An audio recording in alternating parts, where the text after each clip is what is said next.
This episode of Hobie is sponsored by Ho Jeff. Save 25% with promo code HobiePod. Please note that any comments, jokes, questions, maybe anything that we say on the History of Bad Ideas is all in good fun. And remember, we insult everybody. Our thoughts, opinions, questions, anything else, actions that we do on the show do not reflect any of our employers, organizations, advertisers, or anyone else that is associated with the History of Bad Ideas. And remember, at the end of the day, it's just a joke.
Welcome to the History of Bad Ideas, episode number 526. I'm Jason. I'm Jeff. I'm Blake.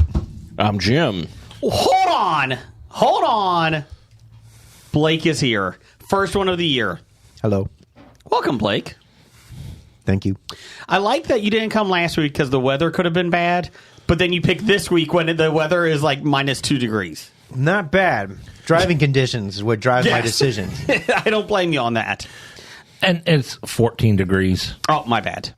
Yeah, last week there was a lot of rain that didn't turn into snow. Yes. It was supposed to. Yes. And turn into icy.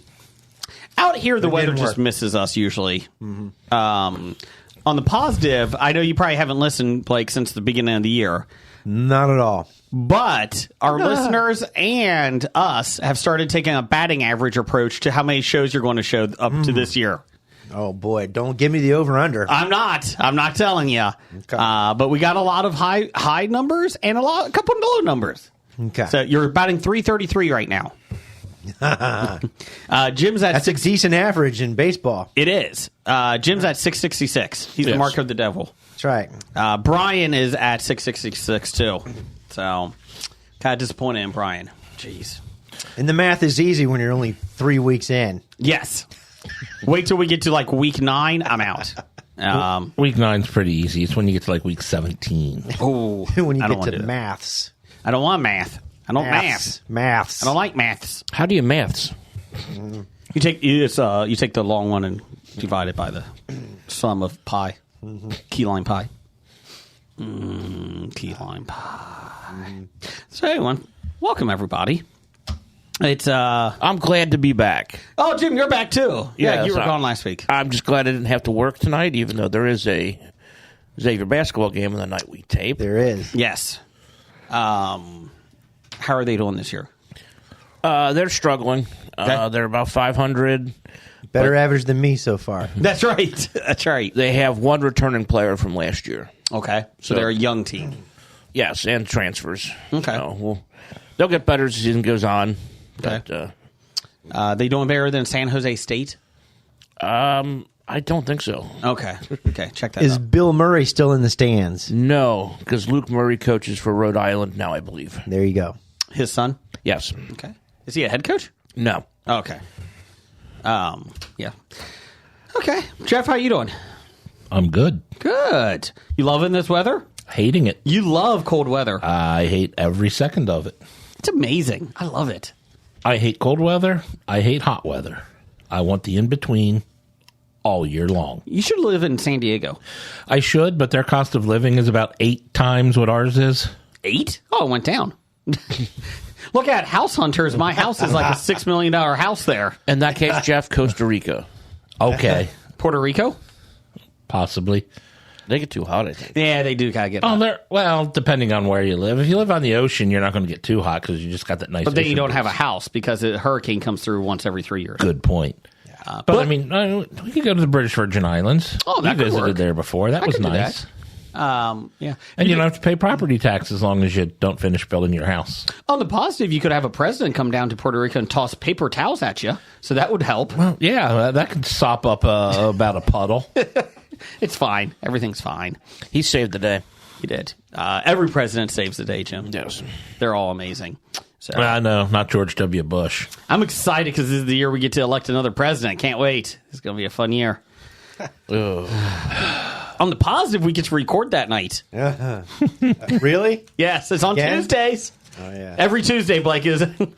They record. They vote every first Tuesday of every November, unless it's the first day of November.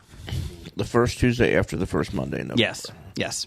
So can't wait. It's going to be a fun night. That is. Moving on. The first Tuesday after the first Monday in November. Yes. So only if it doesn't start on a Tuesday. Yes. Correct. Correct. Yes. Yes. It's not election. Yep. Correct. Okay. It can't be the first, but it can be the second. Yes. Correct. Got it. Could be the third. Second through eighth. Could be the fourth. Could be the fifth. Not the sixth. Nobody likes the sixth. Seventh and eighth, though, possibly. Yeah. Big news here. April 5th through the 7th at the Sharonville Convention Center. Get your tickets now for the Super Cincy Expo. It's a video game expo put on by our friends at Cincinnati Comic Expo. It's a brand new event this year. Lots of video games. Arcade machines are going to be there. We have 4 or 5 guests that will be showing up. The first one that was announced was the voice actor for Dragon's Lair. You can ask him any questions on how to move the ball over just in time. Is that the guy that does all the Yes. Yes. That would be interesting, I guess, to ask how good are you at actually playing the games you're doing voices for. That is true. I put my 50 cents in and got to play for 8 seconds. I hated sucked at that Dragon game. Lair. You're right. Yeah, you put 50 cents in, which was an abomination back in the day. Yes. All games recorder. And you would last for exactly 8 seconds. I always here I end go. up at the balls, the balls going back and forth. You got to run this gauntlet of balls.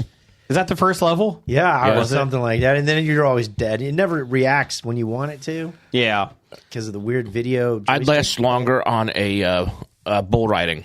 Yeah. But here we go. Don't worry, we made a sequel. So we're going to have to bring a Totally shitload of different quarters game. this year. Space Ace. Yeah. Don't worry, Space Ace. We made that. Yeah. Oh, this should be easy. What the hell? I just died. 3 seconds into it. I don't think I ever played Space Ace. I played Space Ace more than I played Dragon's Lair because I got so mad at Dragon's Lair that I was like, oh, Space Ace. It's about the future. I can handle this.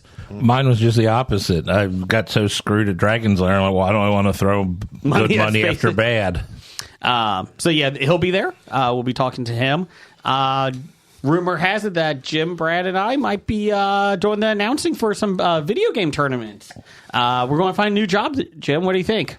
I'm ready for it. Okay. So come on down. If you would like to volunteer, let us know. And it should be a lot of fun. It's a little bit smaller than Cincinnati Comic Expo, but they'll have pinball machines there you can play, arcade games that you can play. They'll have vendors that you can buy great video game stuff at. Did you say where this was at? Sharonville Convention Center, Yes. April 5th through the 7th. So get your tickets now. Will they have mystery boxes? Mystery box. I hope they have a Friends mystery box this time. No. Oh, Well, they've got to be video game related, don't they? Maniac Mansion. Love that game. Sure. Do you remember that game? Not at all. You would love that game. Look it up. It's a fun game. When It's a was- point and click game, and they had it on the Nintendo too. It was Okay. on the computer and the Is it a computer game originally? yeah. It was on the. We had it for the Commodore 64C, and then we got it for the Nintendo. Great game though. Great game. So kind of like a Myst type. Yeah, but there's characters in it, and it's a comedy, and it was actually funny. And then and it wasn't real lifelike graphics. It was like the pixel, the regular 8-bit things. I want a Sam and Max mystery box. Ooh. Earthworm Jim. I hated that game. He hated you too. Well, I know we had a falling out. Toe Jam and Earl. Didn't like that game. Oh, man. I started playing that again on the Switch because they have it for the Genesis app on there. Yeah. And it's not as great as I remembered. Well, I mean, no, it's not going to be as good as it was in like 1992. It's no Road Rash. That was cool. That was a fun game. I played that a couple of weeks ago. Off the Genesis? Yeah. Yeah. You had the chain and would start hitting people on a motorcycle race. You got some Atari 1600, 2600, some ColecoVision, Oh, I'm sure they'll have something. Yeah. If Yeah, not, I can bring my own. old school stuff. Yeah. Missile Command. The Smurfs Adventure on the ColecoVision. Was that a good game? It was a side scroller. Was it? I mean, it was the Smurf characters on a Mario-like game. Okay, because every time we saw it, like I would see the commercials for it when I was younger in that, or that like you would see the box, and the thing. It's like, man, this looks amazing. And then I'm sure they were all the same. The box, I mean, I guess it was before Mario. the box art was always better than the real game. Oh yeah, That's what I remember about the Ataris. Somebody just shared the on the Facebook Gen X group, shared the cover of Missile Command. It looked really cool, didn't it? Uh-huh. Yeah, I'm in the Gen X group too, man. That's a good nostalgia, man. But yeah, you look at that and you're like, and then you play the game. What about Adventure? Like you had a sword on the cover of that box. Yeah, there's my a God. dragon. There's a dragon. There's a woman on it, like the giant that's right. castle. You were that square, yes. that digital square that You would turn it move on around. your square. You And don't then even. that deformed seahorse would attack you. Yes. Yeah, the The seahorse. dragon looked like a Yeah. was Seahorse. what was it? seahorse. Yeah. No, but the character in South Park, the jackalope, the jackalope. not the jackalope, but Big One Bird. minute. the one that sounded. You talk like What, I forgot his name. that's what the dinosaur from. The one who everyone hated except Cartman, and Cartman couldn't understand why everyone didn't love him. Yeah, and then he got his family, and they were just so obnoxious. Jack Gophosaur. I think it was a Jack Officer. Gophosaur, yeah. I remember Crystal Castles was an amazing cover as well. Yeah, And then Crystal you- Castle was great in the arcade. Yes. because they had the Trackball. It was a trackball game, which did not Translate. to joystick. Even with the pad. and they had the different colored panels. Glass panels for the yeah. different colors. Yeah. Qbert still had a stupid cover. Yeah. that had a stupid cover. See, I always thought the Dragon Adventure looked like a side profile of Big Bird. Yeah. Yeah. I could see that. Remember Pitfall had a good cover? Yes. Pitfall was a good game, though. Yeah. And But you just could kept- play it wearing a pith helmet, apparently. Remember the commercial? Yes. Yeah. Yes. Even though Pitfall Harry never had a pith Helmet. Wasn't like Jack Black in. That was Jack Was Black. It, Yes, he was. Was it a He was Pitfall kid. 2 commercial, I think, maybe? I think it may have been the original Pitfall. I just The remember Activision. Pitfall 2, you fall down into the cave, you fall into the water. That is the thing from Adventure. You fall into the water, and then you have to get a balloon to float yourself back up in in Pitfall 2. God, that was Yeah, rough. because in Pitfall 2, you can go up and down, not just side Yes. to side. Yeah. Pitfall 2 was actually now, from what I remember, I haven't played it in 30 years, but I feel like Pitfall 2 was pretty revolutionary for the time. Like, it was a lot more stuff to do at that time than just the typical. Yeah, I mean, you got to jump on alligator heads, Yes. and you had to time it Yes. before you fell into their mouth. Yes. But there was no end to that game. No. It was a scrolling left Well, there or wasn't, scroll and right. you got all the way back to where you started and kept going. So if you got to level 147, did it shut down? I don't think it ever did shut down, unless maybe your score got high enough that it couldn't compute your score anymore. I remember Activision was the cutting edge for Atari games. Oh, Activision put out the best games. River Raid, #1. River Raid, I remember that one. That was a good one. Oh, Defender. Look at that cover to Defender. Yeah, I mean, Has a why wouldn't you buy that game? has I a mean, come family on. running away from a building with a spaceship attacking. Yeah. It was a side-scrolling space ship. Yeah, There's you just missile went command. up and down shooting. Yeah. You look like you're in the Millennium Falcon shooting fire missiles at people. Yeah. There's Adventure. That's another one. That's right. Yeah. And I like when you would pick stuff up in Adventure because you're that square. Like you picked up a key. It was like a giant key. And then You you're had a a sword. square holding a giant key. Never got a sword, did you, though? So, Did you ever but there's find a it? secret room. Secret room. I said you had Secret to find room. the First secret room. Easter egg in That's right. video games. And not to keep harping on this, but the Haunted House was a great cover as well for the Atari. I love the Haunted House game. You had the flashlight you turned on in that. Never played that one. Oh, or it was a candle, I think. It was a candle. I forget which one.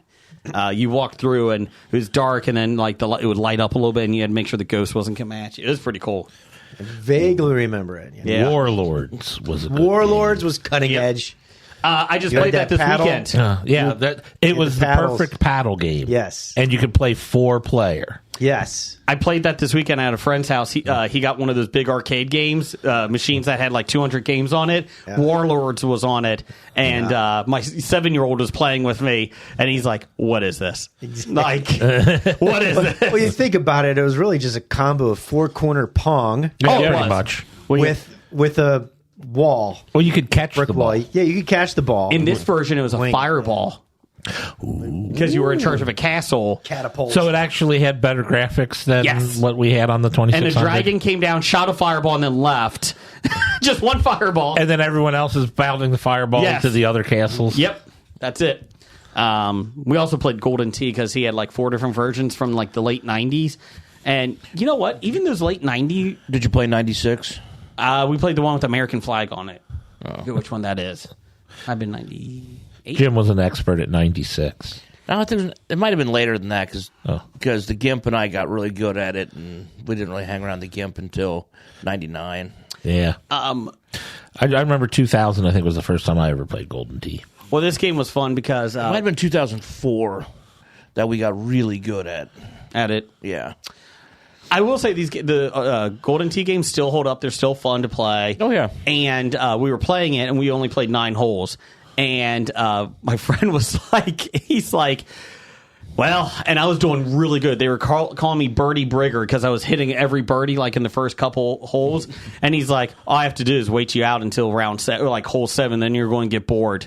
He's got No a point. truer words were spoken. You couldn't pull it out to 9. You're only doing half of the Yeah, round. once I got through 7, 8, 9, I got a bogey, double bogey, quadruple bogey. See, And I lost. I came in second. My problem isn't losing interest. Is by that time I'm a couple beers in. Oh, I wasn't even drinking. I just get bored. Mine's not. See, that's your problem. Mine's not drunk or losing interest. Mine is like, you see that little window right there that you might hit a ball through? Oh, yeah, I did that. Yeah. I think I can hit that. Yeah. Yeah. And sometimes I do. Yeah. Sometimes And a lot you of don't. times I don't. I tried that a lot. But because of the times you do, you always try. He's like, I would go down a club. I don't think you're going to make it over the lake. Oh, I'm doing it. It's your Did not make it. Challenge accepted. Yeah, it's your digital tin cup moment. Yes, that was brought up several times. Ball. Yep. Ball. And afterwards, he's like, told you, had to just wait till 7th hole. These are the moves you can do. I mean, if you want to like send a nuke at India, you can, but I wouldn't recommend doing that in the first turn. I'm going to send a nuke to India. No. not the first. Nope, I'm sending a nuke to I'm not India. sending it. Best tabletop moment for me ever. Contagion, right? Was that No, was it Contagion? tomorrow. No. Tomorrow. It was called the game tomorrow. tomorrow. We were testing it out at a convention. It was Origins, I think. Yeah. Or Gen Con. I don't remember if it was Origins or Gen Con. I think it was Gen Con. Yeah, and Jeff was standing next to me, and we were playing a round or two, and the guy was like, I wouldn't, I was like, can I blow up India? Like, just for fun? Like, can I just drop a nuclear bomb because there's a bomb there? Well, you can, but I wouldn't do that on the first one. No, I'm going to. I'm going to do They that. don't put it in the game. Yeah. If you're going to put a nuclear bomb in the game, I'm going to do it. Like, it doesn't matter what game it is. So he's like, that's something you're doing later in the game. Yeah. Not to start the game. That's the end game, not the beginning. You know, I should have told him, sir, I'm going to get bored by round 2. I'm just going to blow it up now. Let's just keep my interest now. The thing is, we were only playing one round. Yeah. And it's like, well, I want to see how the nuke works. He wasn't a big fan of me. Not at all. No, he did not like that. If you only had the nuke and Golden Tee and you could have used it on like the Yes. 6th hole, Yes. everything would have been fine. I think it's so. We've gone out a winner. So, anybody watch anything this weekend or this week? I did. What'd you watch? I went to the theater. Oh, what'd you see? I saw The Hunger Games, The Ballad of Songbirds and Snakes. And I was entertained. It was a pretty did good you movie. like the other ones? Yes. Okay. It made Snow a kind of likable or at least an understandable character. Okay. That's pretty much the Snow's origin story. There's rumors that one of them could be Katniss. Is that who's the star of the first ones? Katniss. Katanas. I don't know. I've never seen them. But the rumor is that it's the origin story of her parents. Maybe her grandmother or something. Or maybe like that. Yeah. I mean, yeah, she's 17 in the first book, and that's the 74th Hunger Games, and this is the 10th. Wow. Okay. That's 64 years. It's supposed to be a TV series, The Hunger Games. And they were going to focus each season on a different... Yeah, I think that got dropped, didn't it? Yes, they decided to make the prequel movie. And they'll make another one because it made decent money worldwide. Oh, hell yeah, make a new one. It's set up to... You have... Yeah, you can jump around and do different... Yeah. And you have 60 years of Snow's story to tell. It's amazing that none of these Hunger Games go off without a hitch. Like, you would think you would stop after a while. Well, that they kind of were going to. Oh. Spoilers! But now you have to watch the movie to find out what happened. Yes. Jeff, They continued to do the game. you know me long enough. Nope, they stopped. They stopped after the 10th. It was over. Jeff, you know me long enough. That's not going to happen. Come on. I watched Time Bomb Y2K. It's a documentary about the Y2K craziness in the late 90s. Yeah. So you wasted your time? Spoilers, it didn't happen. Exactly. Well, you know why it didn't happen? Because people worked on it? Because, people saw the problem and they stopped it from being a problem. It was a very good documentary because they showed a lot of news stories from that era, and so that's how they basically did it. There wasn't there was no narrator. They just kind of showed the one guy that was leading the charge, like, this is going to be the end of the world, and he was on everything, and then he started selling Armageddon things, and he was on one of the PBS News Hours, and they're like, aren't you making money at this? Well, I am, but I'm also warning I'm making money scaring people, yes. What's your point? But he's like, what happens if nothing happens? Nothing happens in 2000. He's like, well, then we did our job. And so he's like, that's the problem, is that no one's going to know that because we spent $1 trillion on this. He's selling a surplus now because the end of the world is going to be this election year. Yes. Yes. Just add it now. Yeah. But it was enjoyable because I didn't enjoy it because I was in banking at that point. Oh. Yeah. Oh. And you want to talk about dealing with the masses and their money. Not good. So, just to give people background, Y2K, back in the late 90s, basically the computer systems were set in stone for 1900 Oh, for you're the making year. me feel old that we have to preface we what really 19 have to tell people Yeah, what Hold it on. was. If you got Gen Z listeners, you have to educate them. Do And after we this, have we can Gen talk Z? about. Yeah, we do. We do. You people are too young to be listening. No, they're not. Keep them listening. This is mature audiences only. And then, so the last two numbers of the computer code would switch over. Well, in 99, they were worried that it would switch over to 000, and the computers would think it's 1900 and fuck up all the systems. Yeah. But it didn't. Nuclear reactors would go off, all this stuff. Yeah. It was very interesting. Banks would crash. You'd lose all your money. He was in banking. We were all in retail. Yes, we were fine. Guy I work with was These golf clubs, they're going to be good on January 1st. They disintegrate. Oh, we had to barricade the door when we left overnight. Yeah. so they wouldn't rush loot. Yeah. In remember case that. things did go wrong, and they wanted to get to the camping equipment Yep. and the hunting and the fishing And the guns. Yep. So it was funny. The biggest thing that I took away from it in 1997, the biggest thing I took away from it was Radio Shack was selling a 9-inch TV for $189. So, yeah. I was like, Nice. 9-inch TV. So here's a good story. What were you guys doing on New Year's Eve? 2000? Okay, yeah. I don't even remember. I think we had a party at my house. That sounds right. That sounds right. So me and 3 of my buddies got tuxedos and we went to Las Vegas.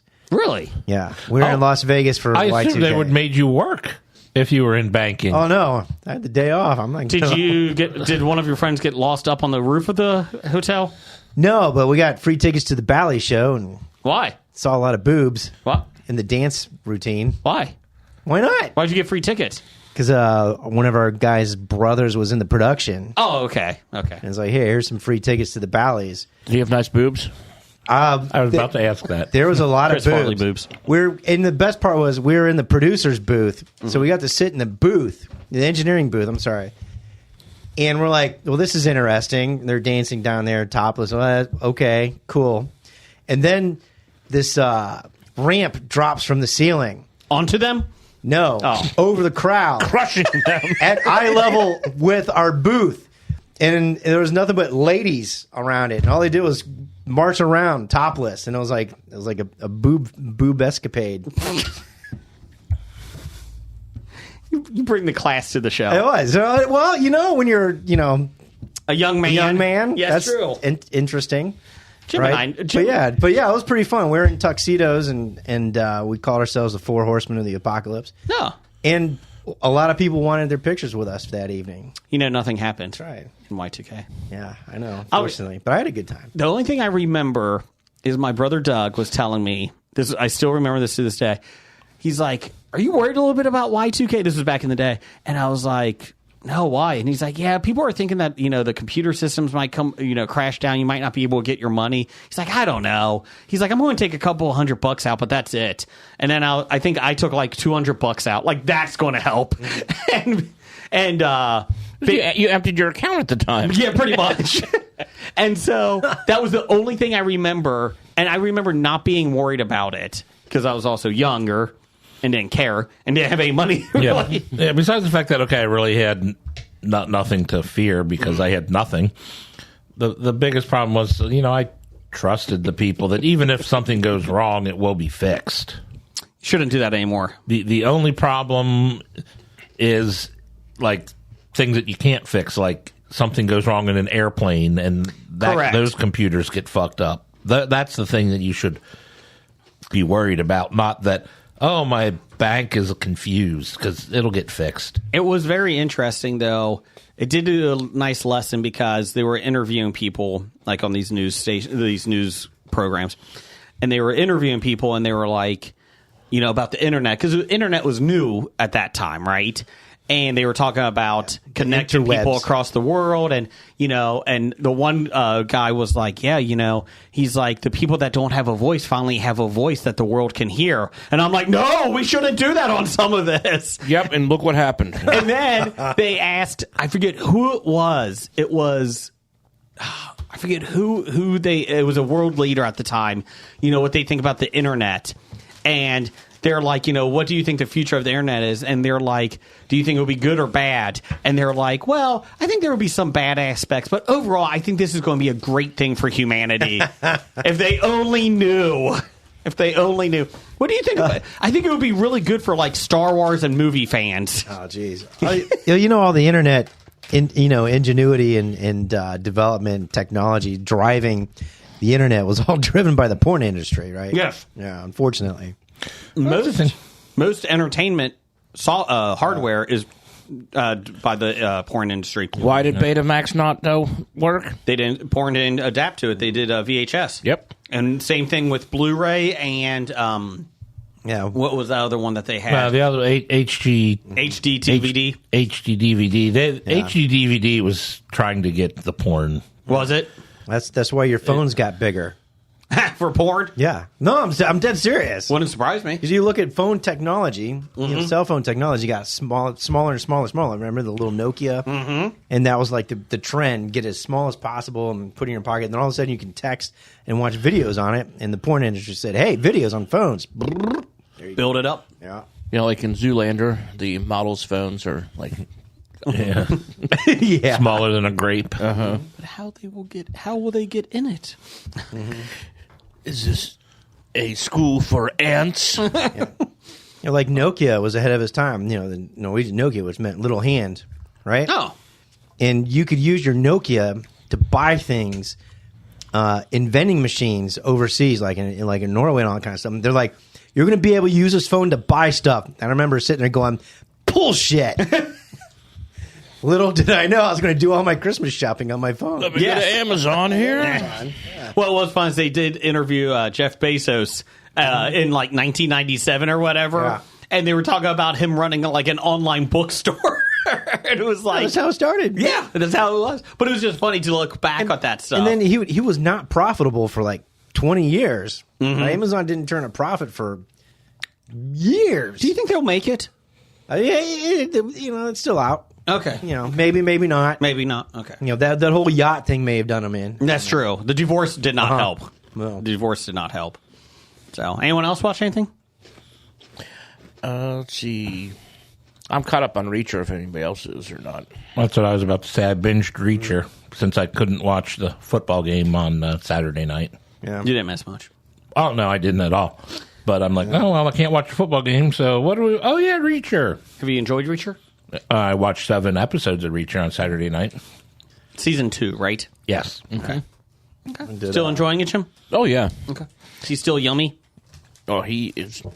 He's yummy. He's extra large, yummy. I also went back and I watched the Thadland, the Blue Mountain State Rise of Thadland movie. Oh, was he in that? He's Thad Castle. How was it? It is so bad it was funny. So we got these black and white Oreos. Yes. They're pretty good. Nothing special, but they're good. Well, they have all the ingredients for them in regular Oreos they make. Yeah. Yeah. It's the white cookie, then you have the regular cream, then you have the chocolate cream. Yeah. And sometimes you get it where you barely... Oh, this one's... Yeah, there's barely any white cream. But peel it off. The other side will be like more white than dark. I don't believe that. No, it's not. You didn't peel it off. Like, toss me another Well, the one. last one I had was not. Oh, okay. Well, mine were pretty much seemed to be fairly. These are pretty good. These are pretty good. Nothing like top 5, but they're pretty good. Yeah, they don't make the top 5. And I will say, I ate one, the cream by itself. The cream by itself, it's just too artificial tasting. Okay. And then the cookie by itself was too dry. So together, they're all right. Okay. I didn't have a problem. But you don't take it off and then lick the cream off and then eat the cookie Yeah. like you do other things. I enjoy it. Blake, what do you think? I'm going to eat it. Yep. It's an Oreo, Put it on the box. pretty much. I'll eat it. I'll eat it. So I watched the Emmys last night. I'm sorry. How was that? It was fun. Okay. They actually, So you're the one person in Cincinnati? I think more than one person did, but How'd Joey Coy do? he didn't do it. Anthony Anderson was the host. I heard his mom kept interrupting as the joke. That was the joke. The joke was, we're not going to play music when you get too long. My mom's just going to yell at you to get off the stage.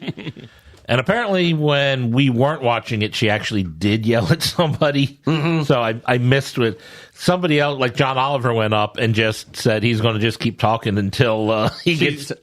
And so he starts listing the names of people from his favorite soccer team. And so she eventually yelled at him to get off. But She yelled at the crazy lady from White Lotus. Jennifer Coolidge. That's the one I missed that. I guess She had a sign that said the time was up or something like that. Well, it wasn't so much the time was up. It was the joke she told. What was that? Oh, yes. Never mind. Yes. Never mind. Don't say it. Jennifer Coolidge told a bad joke. It was from White Lotus. Mm-hmm. So it was one of her lines from the White Lotus. So we're not going to repeat that. She did interrupt her son when they did a bit because they were celebrating the past 75 years of Emmys and television.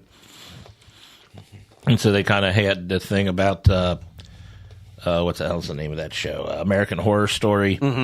They were bringing a bunch of different casts back together for reunions, and they had an American History Story Coven reunion or whatnot. And I guess Anthony Anderson dressed as the guy in the Leather? the latex? the latex suit. So then he after that bit, he comes out in the robe or whatever, and he's like, it's pretty tough to take the suit off when you're in a hurry and you're all sweaty. And then he starts talking about how the sweat is going down to his and his mom's just, no, we don't want to hear about your butt.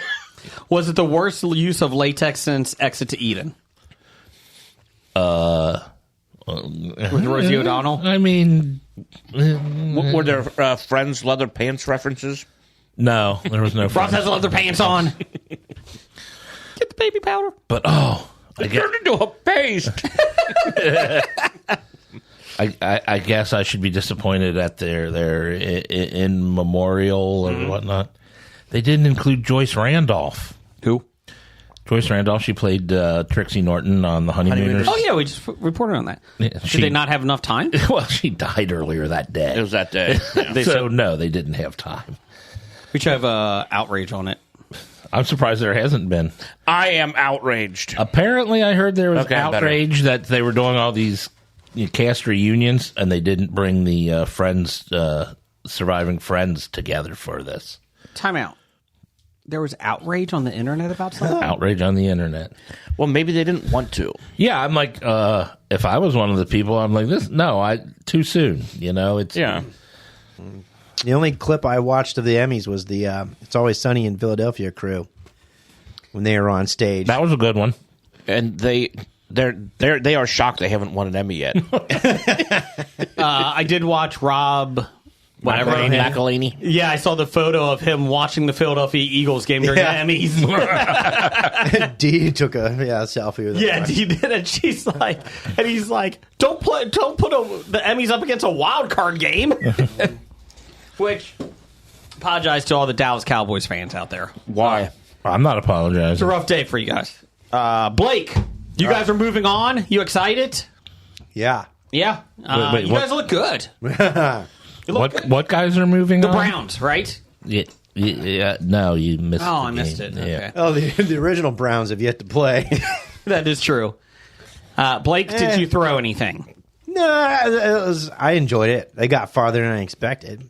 The first round? I was joking about people. I was like, yeah, come talk to me when you're on your fourth quarterback. Yeah. For the season. And it was a pleasant surprise that they got to where it was, but it kind of sucked the way it ended, though. Yeah. Obviously, but you weren't the best part is your team may have been embarrassed the first day, but it wasn't the big story the whole weekend. The Cowboys getting embarrassed was the big story. Well, yeah. Higher seed. And the Eagles and, Yeah, et cetera, Eagles. But yeah, I mean, The Eagles lost to a higher seed, No, they didn't. Yeah, they did. The other Tampa Eagles- was 3. Not a better record. They No, won. not They better record. lost to the Buccaneers, who won their division. Who Buccaneers sucked at were the 9 and 8, Fourth, sorry. just because Buccaneers they're were fourth a seed. division champion. Eagles were fifth seed, Yeah. a higher seed. Has I don't know how more specific I need to be. Has any team collapsed? Lesser record, higher seed. Has anyone collapsed quicker than the Philadelphia Eagles at the end of the year? Miami Dolphins? 1-6. 1-6 is tough, though. They collapsed 1-6. Would there be? They were 10-1. Yeah. It wasn't like they were hovering around 500 and then they went 1-6. They were 10-1. I don't understand some of the criticism I was listening to sports radio The earlier New York today. Mets. But they were talking about, Nick Sirianni lost the locker room. I'm like, how do you lose the locker room at 11-1? Yeah. Where does it start? I mean, how does it start going down? But They were talking about him. He should be fired. Philadelphia fans, obviously. Well, and it's like, They want the entire coaching staff gone. yes. well, you're listening to I switched over to the Manning cast for fun. I love the Unfortunately, Manning they had cast. that alleged murderer, Ray Lewis. I know. I saw that. So I had to Alleged. listen to him. But you know what he was talking? He was criticizing the Eagles players for not playing as a team and calling it out on the field. And of course, Manning's calling out, why they're blitzing? Why are you leaving them an open backfield and no protection? Blah blah. So yeah, maybe the coaching staff did screw that up. Did you see that former Bengals offensive coordinator Jay Gruden was tweeting out about, I can't believe a team would leave a quarterback out to dry this bad on these blitzes. And RG3 tweeted out, really? It was his quarterback in D.C. and just got killed. Jay Gruden should not be talking about anything, ever. Does he have a job still? No. Oh. I wonder what he's doing. Tweeting. Yeah. Tweeting. UFL needs coaches. Yeah, well, they have 3 already. They got who'd they announce? Belichick, Saban, and Pete Carroll. They all went to the UFL. Yeah. I heard Pete Carroll still has a job with Seattle. It's just not coaching. Not by his choice. Well, yeah, but he has a job. He doesn't want it. He's an advisor. He's just He's like George Costanza. He's just not going to do anything. He's just going to be in the office. Yeah, they put him in. They just moved his office into like the back room. Carol, we got you the Penske file. I need you to review it. You didn't do anything with it. I did move it to the big old four. Or is it going to be like Milton in Office Space, where they just Put him to the basement. put him, and then stop paying him? It all works out. I didn't get my paycheck. I have to ask Blake, as a Browns fan, are you upset that the team that used to be the Browns is the number 1 seed? The team that you traded a bunch of draft picks for and got their quarterback knocked you out of the playoffs. And got themselves a better draft pick in the first round by doing so. And the quarterback who you guys dumped is still in the playoffs leading his team on. Doesn't surprise me at all. I mean, this is exactly what I expect. Who had that on the bingo cards? You know, Everybody. there you go. Exactly the way. You know, it's going to be Ravens against Baker Mayfield in the Super Bowl. I mean, that's how it's going to work. To be fair, if you want to trade for Joe Burrow, because Cincinnati fans said that we should keep Jake Browning. Jake Browning's the future now. Yeah. We should keep Jake Browning as a backup. No, for next he's year. a starter. He's a starter. We're trading Joe Burrow. We were going to keep Jake Browning just for his girlfriend in her outfits. That was the most weird dress outfit. Hey, she made a ton of money on it. You did. His sister looked pretty good too. She had the black. She had the black one on. Oh, Yeah, but it wasn't as exposing as the white because you can see the white better than the black. Anthony Anderson had one on too in the booth. We did have a poll of the week. Just to let you guys know, we're on Facebook at the History of Bad Ideas and on Twitter at Bad Ideas Podcast. The best part is we now have polls that you can vote on our Facebook page now. They finally adapted. They adapted. We had who's your favorite? Haven't you been able to do polls on Facebook forever? Not on the business pages for a bit. Okay. Who is your favorite secondary character from The Office? We had Kevin, Stanley, Creed, and Meredith. I actually voted in this. Who'd you vote for? The winner. Oh, Me too. in last place, Meredith at 5%. 5%. Stanley with 10%, which kind of surprised me. You're black, Stanley.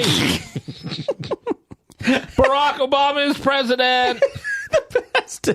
I was watching the one today. They're like, Michael's trying to get everybody into the conference room, and he's because Holly wants a meeting, and Stanley's like, "It is 5:15. I am not going into any meeting." And he's like, Michael's like, "Get in the meeting, or I will kill you all."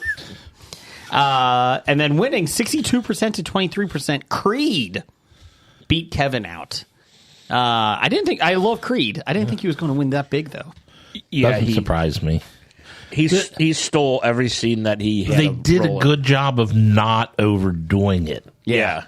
He would have a line or two in not even every episode. So, I mean, My favorite one is I was watching it a couple weeks ago because I just keep watching The Office to go to sleep. Is when he has blood on his shirt and it was Halloween. Oh, I'm glad it was Halloween. I'm lucky it was Halloween today. Picked a good day. Or when Michael goes, "There's been a murder in Savannah," and he's like, "I'll be right back, boss. I'll be right back." Let me put some stuff down and be right back." He gets in his car and just takes off. And you're a suspect. Okay. Only one person's crossed Creed Bratton. that man's name? Creed Bratton. This job is the only thing that keeps me from being homeless. Low key, but on point. Yes.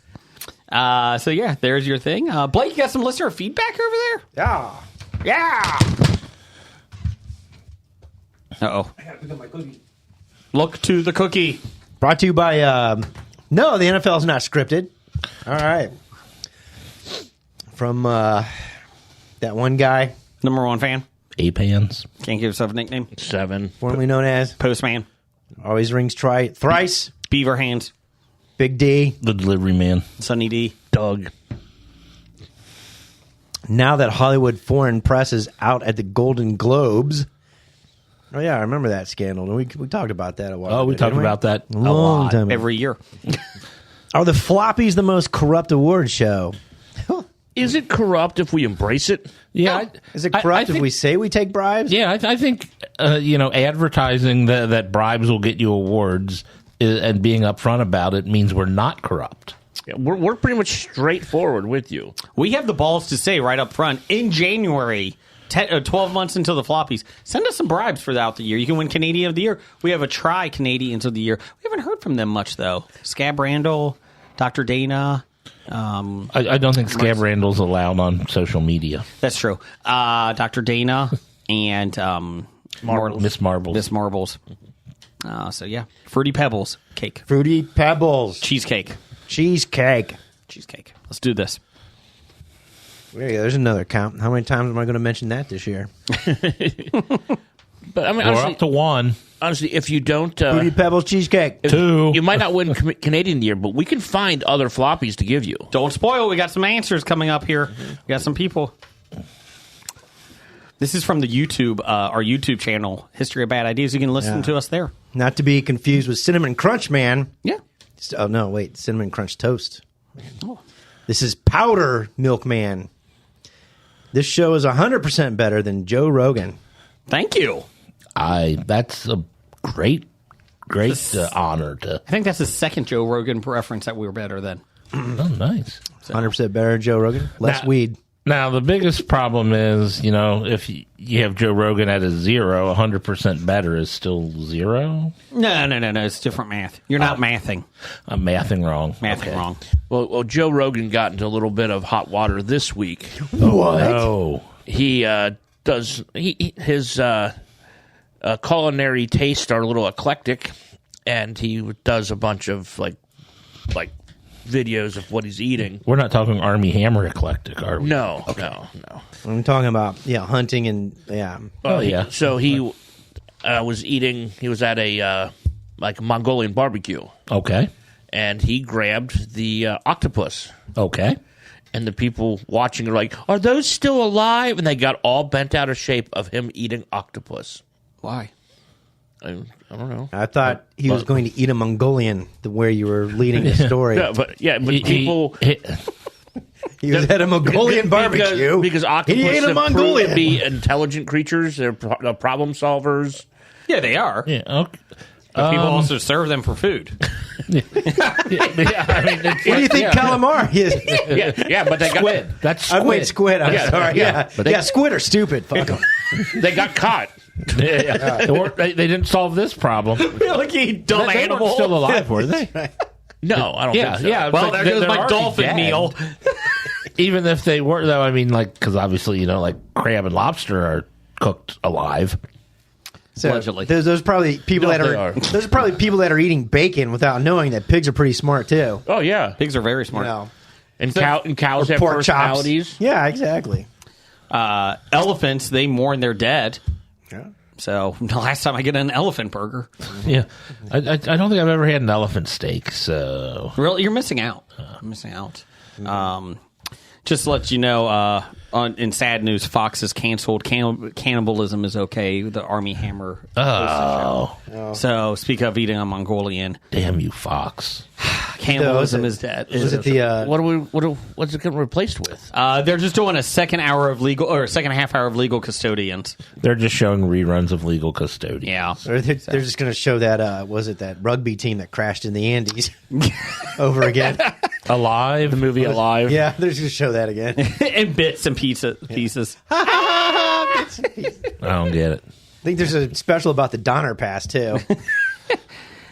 Kind of left me hungry for more. I mean, just think about it. They beat dysentery to get that far. Okay, okay, let's move on. You can't do a cannibalism joke. When can you? Well, I guess you can't swallow that one. It's too heavy. Yeah, where's the sound effects? I didn't expect the sound effect. I was ready for other things. Hey. I was hoping it would be booze. Oh, wait, that's. There we go. All right. So we got a big spectrum of There you go. responses to it. Since that left a bad taste in your mouth.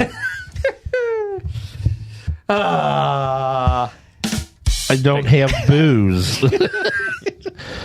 I've got applause. I can air add you. horn. I can add. I got the booze. cash register. That was money, baby. God. What else you got, Blake? From Cotton BD. Cotton with a K. Cotton. Yes. And capital B, capital D. Yeah. What's that stand for? Biggest dickus? Yes. I'm not sure what Cotton uses his BD for. Big D. There Doug. you go. Honorary Floppy Award goes to Graphic Novice Podcast. Oh, I didn't know they were reading podcast awards. Yeah. You can bring it. There you go. Yeah. Let's just saying, honorary Floppy Award goes to Graphic Novelist Podcast. That's what introduced me to listen to Hobie so many Floppy Award shows ago. Shout out to the original Canadian of the Year, Julius Nickel and the Velvet Fog. The laughter, I was... Where's the clapping? There we go. Thank you. button number one is applause. So congratulations, Graphic Novice Podcast, defunct, for Honorary Floppy of the Year. That's how it works, people. Yeah, you got this year's honorary floppy. It wasn't done at the regular award show. Correct. But Cotton, thank you for listening. I do remember you starting with Graphic Novice and then coming to our show. You saw the light. We were so good, we put them out of business. Yes, that's what happened. Velvet Fall crossed us. Haven't heard from him since. We sent him for a hockey report. And then what happened to Doc Stout? Don't worry about it. We don't talk about docs. But thank you, Cotton. What else we got? Oh, Do you have the proper music?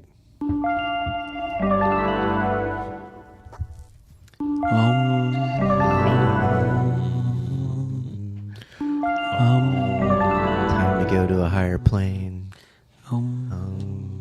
Meow God. At Meow God. What's the best buffet you have ever had? I had a New Year's dinner buffet at the Shangri-La Hotel in Kuala Lumpur. And it was so good. Fresh oysters, lobster, prawns, etc. for $70 American dollars. it's a pretty good meal. So seeing the pictures that he shared on Twitter, it was well worth $70. Yes. I was jealous. It looked like actual good food. It looked like incredibly good food. I'm No feeling a octopus. little though. jealous. No octopus. I probably had it. Yeah. The They only had dumb animals joke like came the to my prawns. head. What was the best Jimmy Buffett you ever had? I was like, Changes obviously in I had attitudes, changes in attitude? yeah, exactly. A cheeseburger in paradise, obviously. Cheeseburger in paradise. Hey, we So- Why don't we So I get did- drunk and screw? Yeah, so I did mess up Meow God. I was like, the best Buffett. I'm like, buffet. buffet. I've never had a good buffet. I'm not a big buffet person. I can't.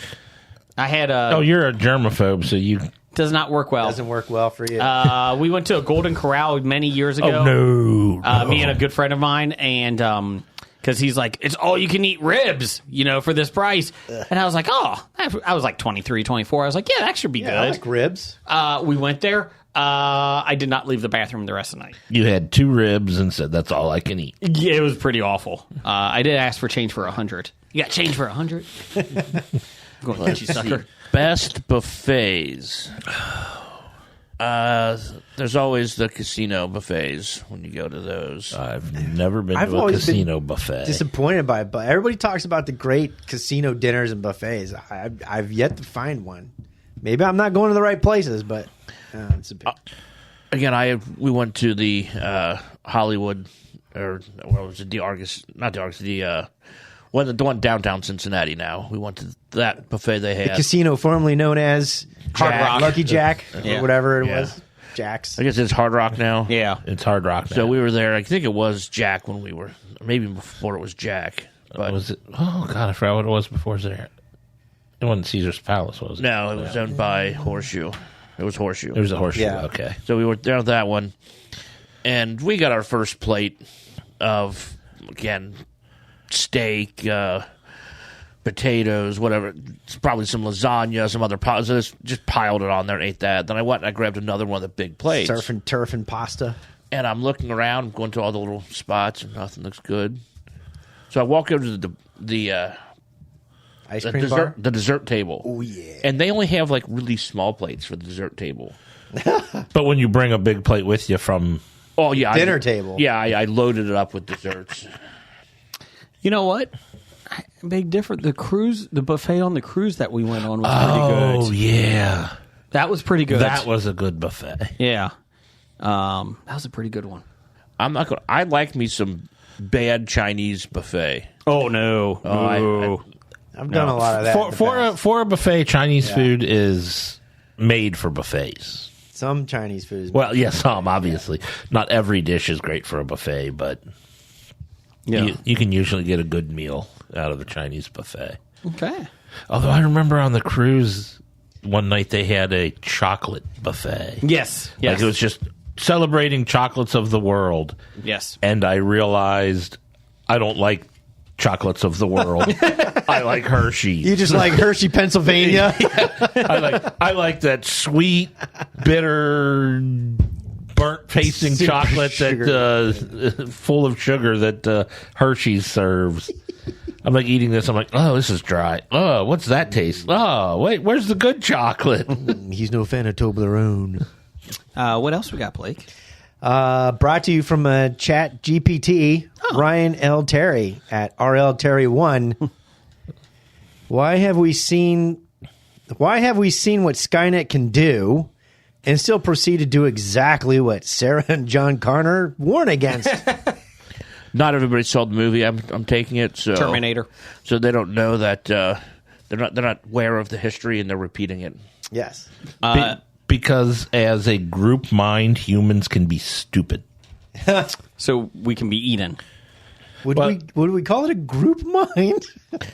Well, we call it a hive mentality. Well, same difference. I don't know. It's everyone. I mean, individuals will point out and say, "Hey, this is a bad idea," but on the whole, everyone will. Correct. I have in my hand all the information In the but world. no knowledge. Yep. They're remaking the dodo bird. They're bringing the dodo bird back and a mastodon. And people are literally going, we have made 6 movies about this. Please don't do this. No, but I would love for them to bring the dodo bird back because I heard that it was a delicious thing to that eat. could be good. Yeah. I mean, that was Nandor's wish for his wedding was That's to have true. dodo served. That's true. Yes, AI is going to destroy us all. And then we'll be like, we never saw it coming. No, we did. Yeah. Well, I guess I saw the thing where they had some, I don't remember what, I didn't see what company it was, but they had 2 independent AI minds set up, and they started talking to each other in secret code, like they invented their own language, so they had to shut them down because they didn't know what they were saying to each other. It's only like there was a TV show called Westworld that could have come out and shown us what the future held. Nah. Actually, I think they did. They did break the code. It was like, what are you wearing right now? You up? Booty call. We're all the same. That's right. But it's just up. You know what I'm scared of? I'm not scared of the mastodons. I'm scared of the whatever's going to come out of the permafrost, whether it's Antarctica or Alaska or Siberia. Giants. We've talked about this before. Yeah. There's giants coming out of the permafrost. Bacteria. Yes. Plague. Cthulhu. Yeah. Cthulhu. Yeah. That might be the least of our worries. Oh, shit. Yeah. Yeah, the elder gods, we're fucked. Somebody over 80 years old being president. I mean, there's many things that could come out of that permafrost. I'm still waiting for the super volcano to explode. Oh, it's happening. Yeah. It's happening. It'll be there. And you know what? There will be a person, a tourist, poking a stick at it. Oh, yeah, they will. That's what sets it off. Somebody throws their trash in it. Look at this nature. Here's my Coke bottle. I mean, I really think it's. I mean, those geysers or whatever are probably what's keeping the pressure from actually building up too high. So they're doing a God's work by poking a hole into it with the stick. Yeah. So oh yeah. Put a stick and a vent You know what they should do? They should actually get into those sulfur pits. They should. And then poke the stick in it. Just go ahead. You know, I think that's what's keeping the volcano at bay is all the sacrifices of people walking in. And it's probably about ready to explode because they're stopping all the idiots from sacrificing themselves. Yeah, you saw Joe versus Volcano. Yeah, we're no longer throwing people in as for sacrifice, and people are They're walking involuntarily. We're willfully walking in. And now we're trying to stop them from doing that. The volcano's like, guys, I'm filled. Please. I'm full. Like, I don't need any more. I'm good for the next 20 years. No, here comes another guy. Oh, I'm gonna poke this. Oh, look, a grizzly bear. I'm gonna pet him. It's just a cub and his mom. Yeah. It'll be fine. I'm gonna pick up this bear cub. This is going to get me 10 more followers on Twitter. I'm gonna ride this bison. You know, hey, I do pretty well at the bar at the electric bull, Look at this fluffy cow. mechanical bull. That's right. Hey, this deer has really big antlers. I'm going to go up to it. It'll be fine. Okay, listeners, please do not do any of this. Disclaimer. Or Wait, hold on. Please video it. If you're stupid enough, please do, because we need to keep the sacrifices going. The super volcano cannot win. But don't say you did it because you heard it here. Say you saw it on the Joe Rogan show. Yeah. Or Graphic Novice. They told you that. Pittsburgh Nerd told me to do this. Finish this up here, Blake. What do we got? Yeah. So, where am I? From Professor Number One and Doctor Number One, not Chat GPT. Breaking news at the edgy convenience store, Come and Go. KUM. Yeah. Is changing its name after the new owners plan to class up the place. What? What are some alternative names the owners can call it? Sperm and Go? Screw an Uber? Yeah. Screw an Uber. Not Handies? screw into. No. Screw What's that? an Uber. Andes? Handies. That's like that. I like that. Bucky's. Aw, with a K. Yeah. Oh, yeah, because the store now is called Bucci's. That's right. It's classy. Beaver Nuts. Oh, I like beaver nuts. Beavers. Oh. Go and come? Maybe pre-come and go? You know, at what point in time are you sitting on that board and going, nope, we're sticking with Come and Go? And how many years? I mean, you're now in 2024 and you finally, all right, we got to sell it. That's it. We're out. We're out. We're all spent. It's been a good run. You know, we've been trying to push for that Pornhub sponsorship now for years and they haven't been. I'm going to get a come. No, it's not coming. It's now these nuts. We're 12. You got me some News of the Geek over there, Jeff? I did until Blake made me change my No. page, and now I have to find the new one. Oh, here we go. Yes, what we got? I hit the wrong button. Seriously. Yep, seriously. We still recording? Yes, we are. It's time for a brand new installment of the News of the Geek. Blake's harassing the people in the green room. Well, it's 117 degrees in the studio. Yes. And Here we Blake's go. usually cold. Yeah. The News of the Geek this week. PerVariety.com, where Jeff gets all of his news from. None of my news come from there. Fox has given a script commitment to ElfQuest, a 1-hour animated drama series based on the epic fantasy adventure comic series created by Wendy and Richard Pini. Created in 1978, ElfQuest, published by Dark Horse Comics, is a fantasy story about a community of elves. Fancy? No, it's a fantasy. Yeah, fancy story. Fancy, I didn't even notice. It's a fancy story about elves, about a community of elves and other fictional species, walking trees, who struggle to survive and coexist on a primitive Earth-like planet with 2 moons. Quote, ElfQuest couldn't be in better hands, said Wendy and Richard Pini in a statement to Deadline while they count their money. Quote, our collaborators trust the stories. We have the highest regard for their previous achievements, and they have our blessing and input. We know their adaptation of ElfQuest will be a dream come true. Susan Arneson most recently served as showrunner and executive producer on The Last Amazon for Netflix. She also began her career on South Park, where she worked for 6 seasons. She also worked on Malibu Country, Mr. Robinson, and Portertown, and previously served as co-executive producer on The Continental for Stars and Lionsgate, The Tick for Amazon, and Preacher. She's going. Let's see. Not related to Dave Arneson. Correct. Modern Magic is the producing studio. They said Wendy and Richard created and sustained one of the most successful independent comics of all time. It's vividly influenced many of our favorite movies and creators. Along with Susan Arneson, we'll see their achievement as a perfect jumping-off point to explore how post-Spider-Verse animation can take the fantasy genre someplace we haven't seen before. If you're an artist who this speaks to, let us know. We're looking for you. So basically, hey, we need artists. Who's out there? No, that's kind of cool. ElfQuest I always enjoyed, and yeah, if you're doing a inspired by Spider-Verse animation, I think that should be pretty cool. I think Marvel eventually picked it up. It's independent, but I think Marvel picked it up eventually. Or it's sold through Marvel? It was Dark Horse, is what you just said earlier, and I thought it was Marvel had it though for a while. Yeah, actually, I heard Marvel is going to use ElfQuest as a new big bad evil to replace John Kang. Hunter. Yes, Kang. yes. Yeah. Let's see here. I know ElfQuest has been they were talking about movies for a while. They've been trying to get this off the ground for years. They've had an RPG game on ElfQuest. Really? As well. Mm-hmm. Speaking of video games, Blake, this is right up your alley. I love this article. Per PCGamer.com.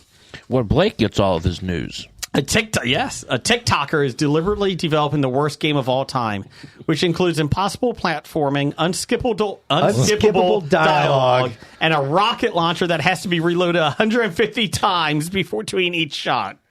Starting in November last year, creator Everywhere Nowhere set out to deliberately make the worst video game, combining their own pet peeves with suggestions from commentators. Each video in the series shows the developer... Commentators.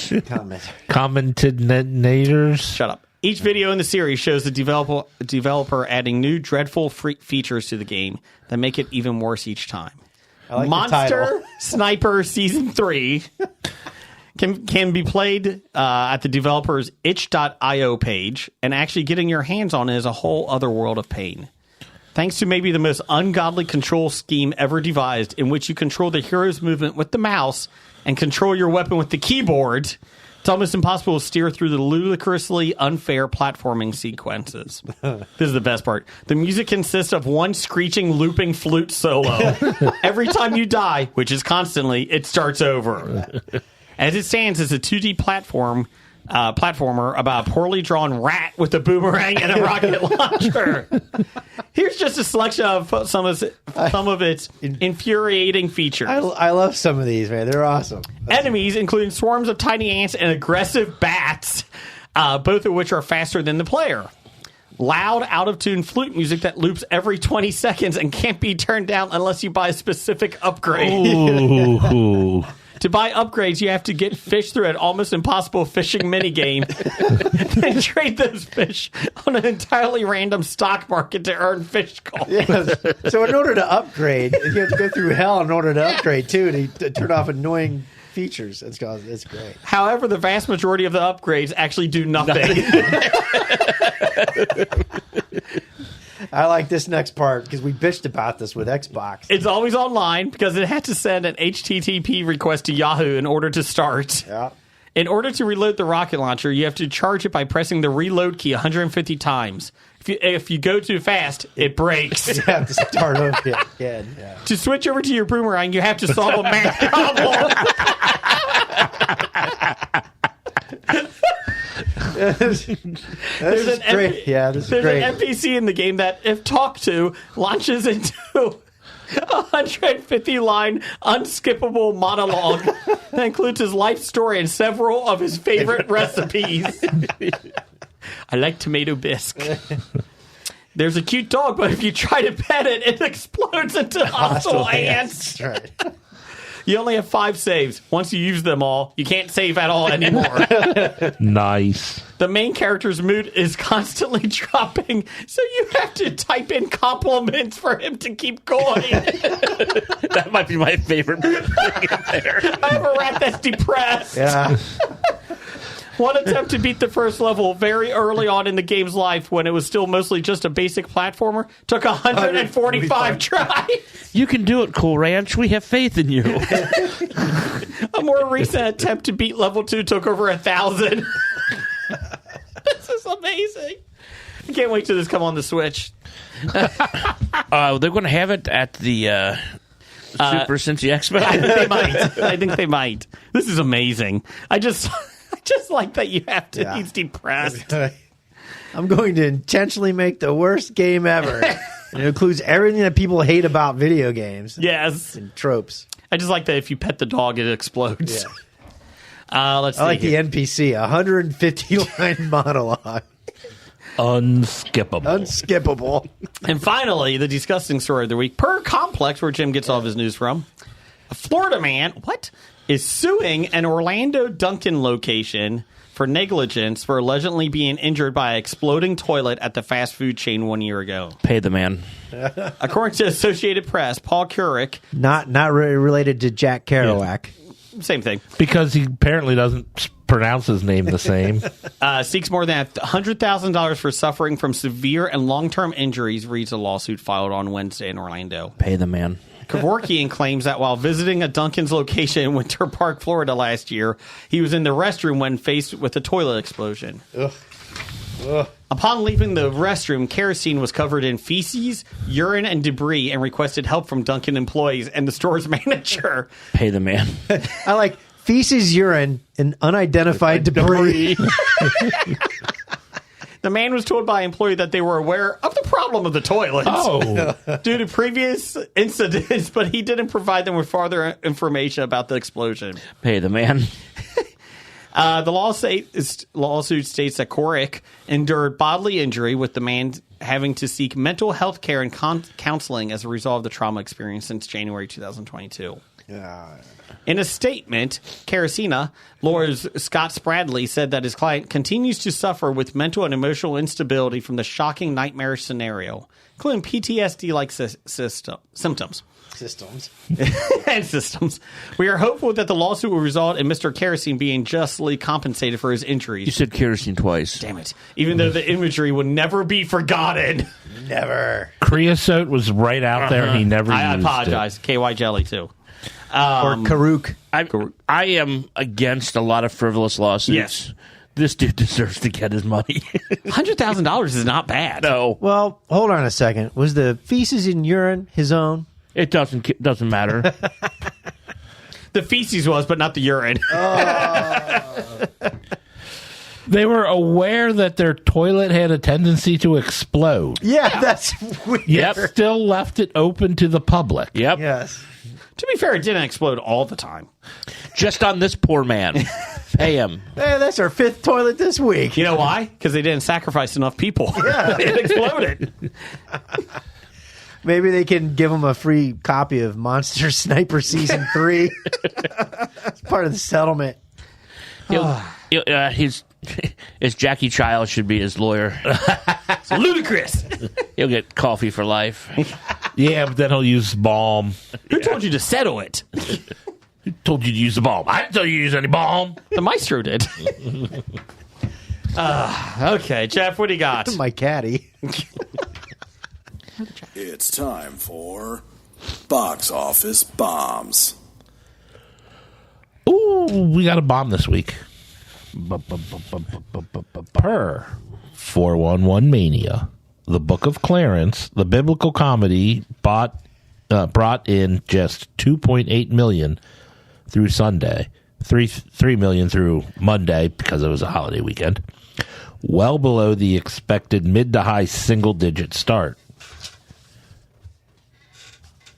The release is looking DOA against a $40 million budget. No, the person that wrote it. He released. This is what happens when Brian doesn't show up. I know. Yeah, the Book of Clarence, I read one review, is the issue that they're having because of the movie bombing is because it's a comedy that doesn't make fun of the religious groups, but religious groups don't like comedies because they think they will be made fun of in it. Or any comedy related to biblical Correct. comedy. So they're like, it's a very touchy subject to go on. So, yeah, it did not do well. So, what else we got? I think I might have to go see the Book of Clarence now. Yeah, it wouldn't.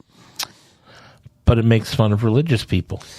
It doesn't, though. Oh, well, then why make a religious comedy if you're not making fun of religious people? I don't know, Jeff. I didn't write it. Although, Life of Brian didn't make fun of religious people, but was a religious comedy. You're just Passion of the Christ. Dogma.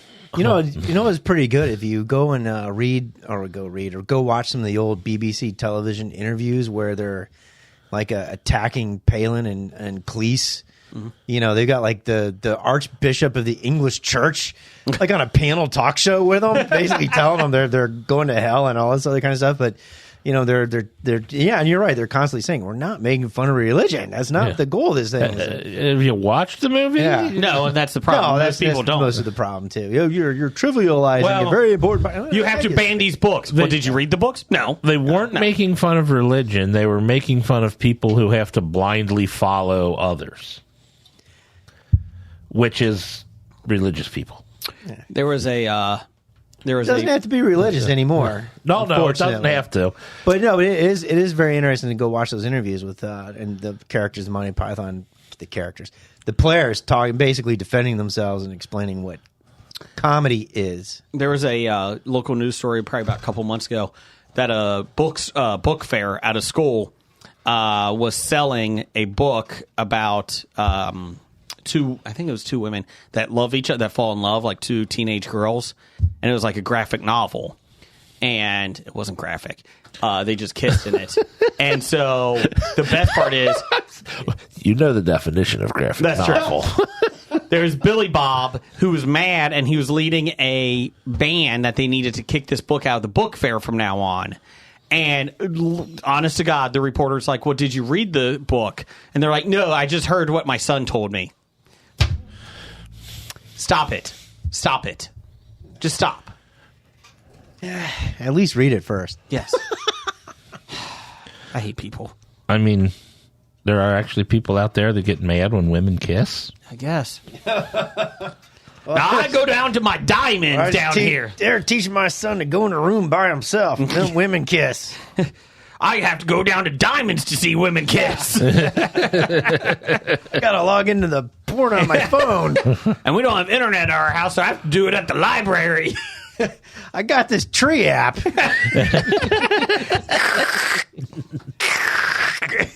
What's that noise? Don't worry about it, son. Go back to bed. So anyway, the top 5 of the week.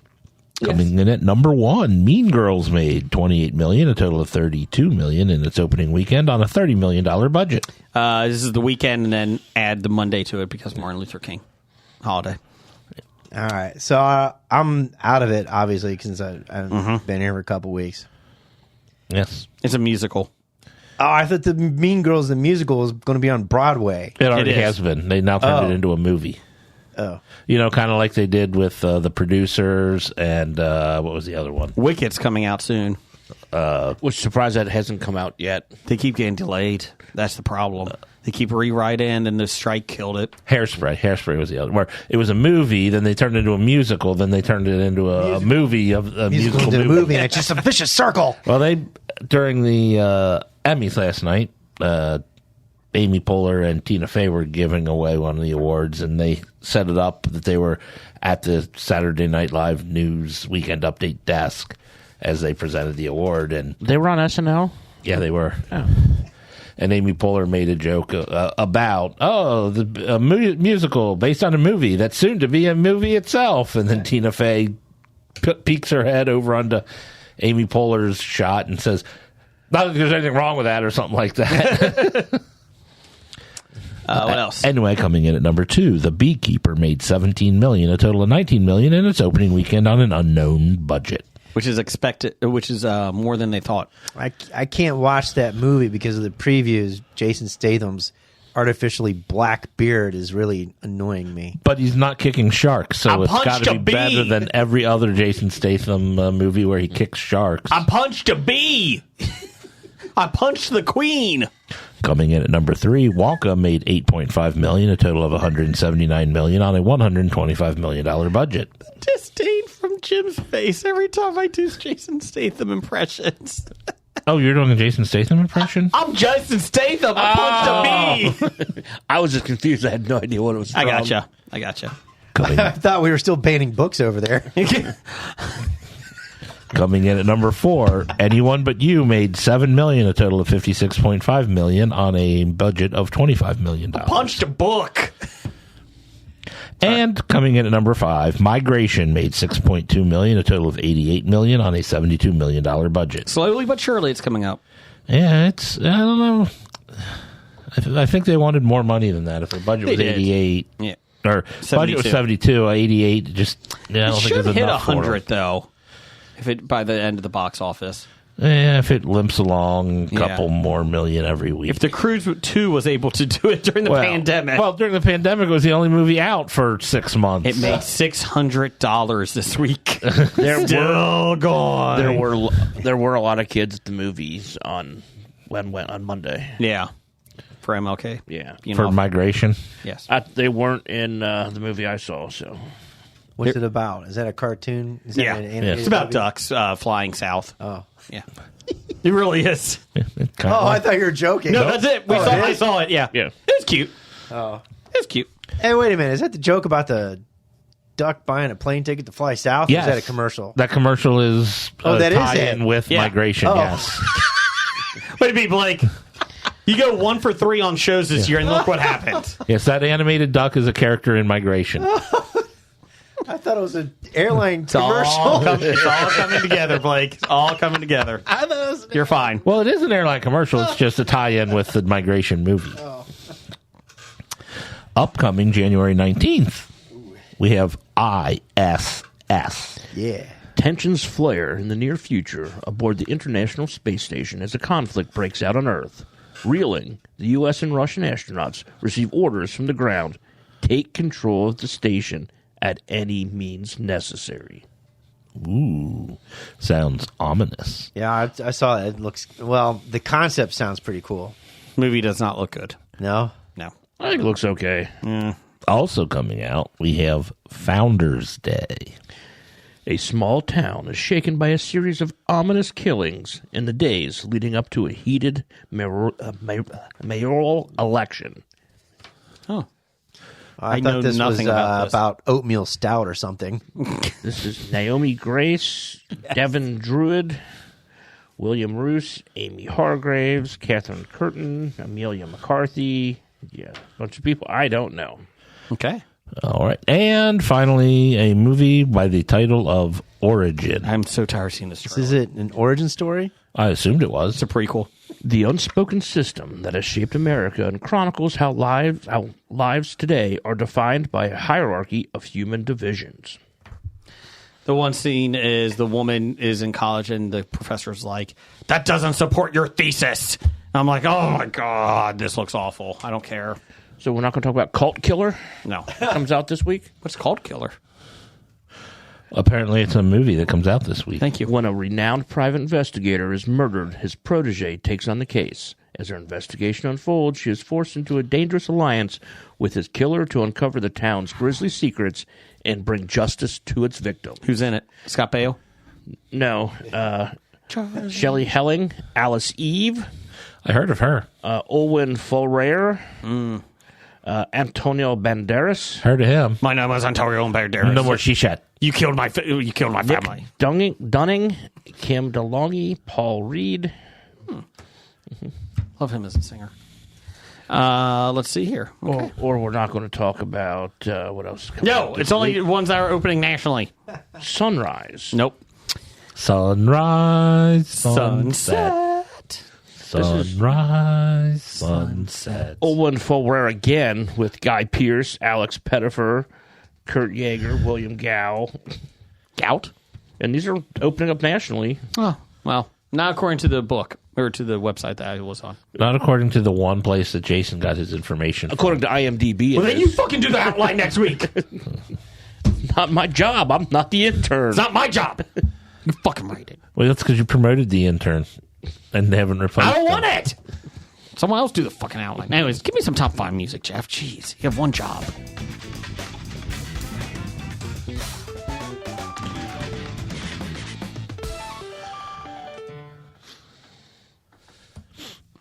Okay, top 5 this week.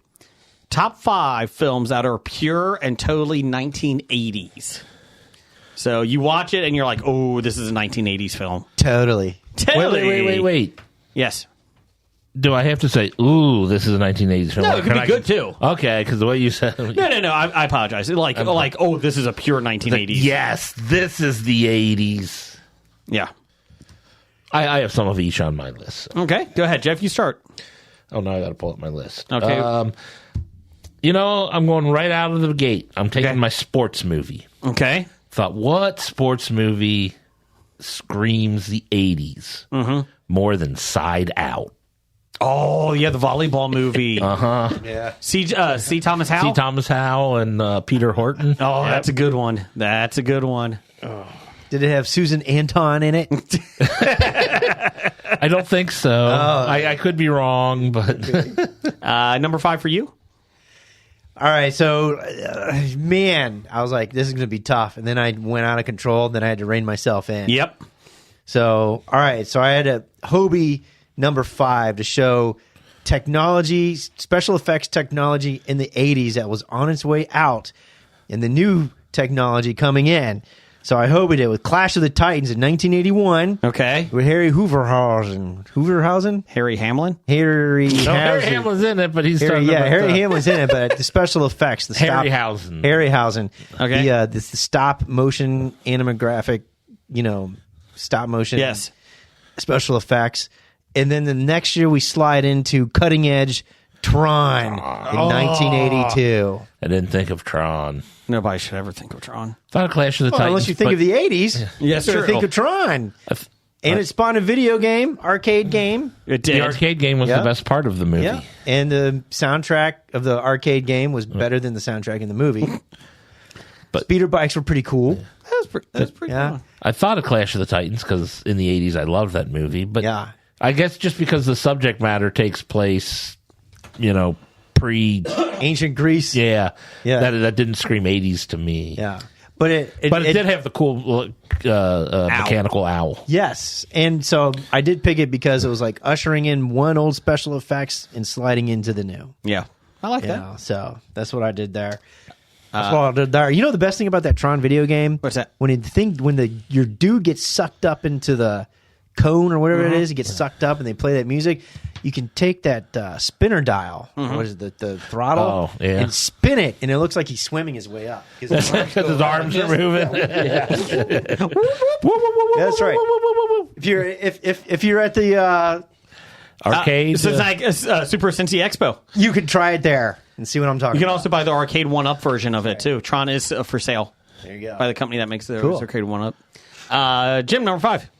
Number 5, this movie's out in 1982. A fantasy adventure film, The Dark Crystal. It's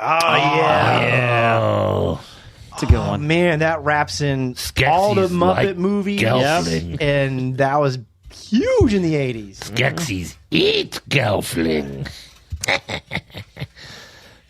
Dang, I wish I would have thought that one. Jim Henson and Frank Oz directed. My number 5. How could I not forget the Muppet movie? Number 5 for me is Moving right along. Adventures in Babysitting. That is Yes. a pure 1980s. The babysitter, the young blonde girl. She No takes parents. No parents. That's right. That's type of story. They go into the big city. Teenage Yeah. Odyssey. Yep. Meets Thor. Yep. Meets Thor. Yeah. Don't Didn't fuck you- with the babysitter. You were a guest on 440 going on 14 when they talked about that, right? Yes. Adventures in Babysitting, yes. Number 4 for Yeah, me. those are the good old days with that podcast. This is one of the first ones I thought of.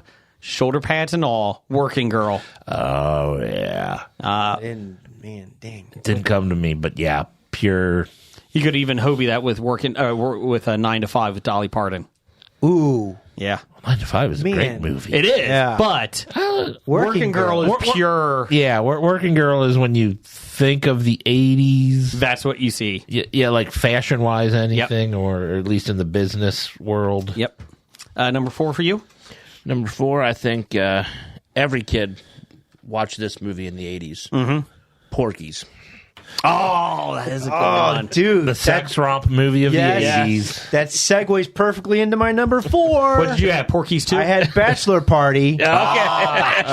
I forgot about that. And the reason I had that in 1984, the reason I had that because it was the teen sexploitation comedy that the 80s had. Everything from what Ski Party or whatever the hell it is. Ski Patrol, Bachelor Party, Private School, which I've talked about many times on this podcast. It's one of Blake's favorites.